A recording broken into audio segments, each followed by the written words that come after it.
इन दिनों हमारे देश में सोशल मीडिया की ताकत, राजनीति का दखल और एक बड़े अंतर्राष्ट्रीय विवाद का जिक्र है। कहानी शुरू होती है मेटा के सीईओ मार्क जुकरबर्ग के एक बयान से। यह बयान भारत के लोकसभा चुनावों के दौरान दिया गया था, जो भारत और पूरी दुनिया में उस समय चर्चा का विषय बना हुआ था। लेकिन यह बयान आज फिर से चर्चाओं में है। दरअसल उस समय मार्क जुकरबर्ग ने एक इंटरव्यू में कहा था कि कोविड-19 के दौरान खराब प्रबंधन की वजह से भारत की मौजूदा मोदी सरकार 2024 के लोकसभा चुनाव हार सकती है। उनके इस बयान ने न केवल भारत बल्कि पूरी दुनिया में चर्चा को जन्म दे दिया था।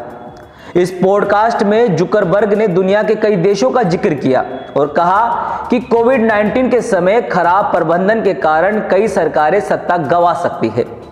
भारत का विशेष रूप से जिक्र करते हुए उन्होंने कहा कि इस वजह से मोदी सरकार को भी 2024 के चुनाव में मुश्किलें आ सकती है और वह ये चुनाव हार सकती है। अब यह बयान जैसे ही सार्वजनिक हुआ, पूरे देश में हंगामा मच गया। यह बयान न केवल बीजेपी सरकार की छवि पर सवाल खड़े करने लगा, बल्कि यह भी दिखाने लगा कि कैसे एक टेक्नोलॉजी कंपनी के सीईओ का बयान राजनीति में भूचाल ला सकता है। इस बयान के बाद भारत में राजनीति गर्मा गई। केंद्रीय मंत्री अश्विनी वैष्णव ने सबसे पहले इस बयान पर तीखी प्रतिक्रिया दी। उन्होंने जुकरबर्ग को सोशल मीडिया प्लेटफॉर्म एक्स और फेसबुक पर टैग करते हुए कहा कि यह बयान भारत के लोकतांत्रिक ढांचे पर सीधा हमला है। उनकी प्रतिक्रिया के बाद बीजेपी सांसद निशिकांत दुबे ने इसे संसद में भी उठाया और कहा कि मेटा जैसी कंपनियां अब हमारी राजनीति और चुनावी प्रक्रिया में हस्तक्षेप करने की कोशिश कर रही है। यह न केवल अस्वीकार्य है, बल्कि देश की संप्रभुता पर सीधा प्रहार है। इस मुद्दे पर संसद की स्थायी समिति ने तुरंत कार्रवाई की थी। मेटा के वरिष्ठ अधिकारियों को तलब किया था और उनसे इस बयान के पीछे की मंशा के बारे में सवाल पूछे गए थे। समिति ने यह भी पूछा कि मेटा का कंटेंट मॉडरेशन सिस्टम कैसे काम करता है। क्या यह सच में स्वतंत्र है या इसके पीछे किसी बाहरी दबाव का हाथ है। सबसे बड़ा सवाल यह था कि एक टेक्नोलॉजी कंपनी के सीईओ ने इतनी बड़ी राजनीतिक भविष्यवाणी कैसे कर दी। अब इस पूरे विवाद पर मेटा का पक्ष आया है। जी हाँ, जब विवाद बढ़ा तो मेटा ने अपने बयान में इसे अनजाने में हुई गलती बताया है। कंपनी के प्रवक्ता ने कहा है कि हम भारत सरकार का सम्मान करते हैं। यह बयान किसी भी प्रकार से भारत की छवि को नुकसान पहुंचाने के लिए नहीं दिया गया था।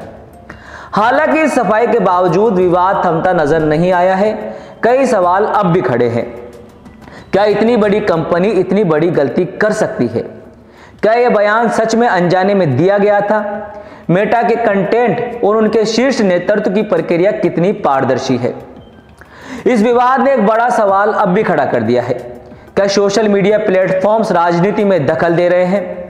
आज जब हर व्यक्ति सोशल मीडिया पर अपनी राय रखता है, तो ऐसे बयान लोगों की सोच को प्रभावित कर सकते हैं।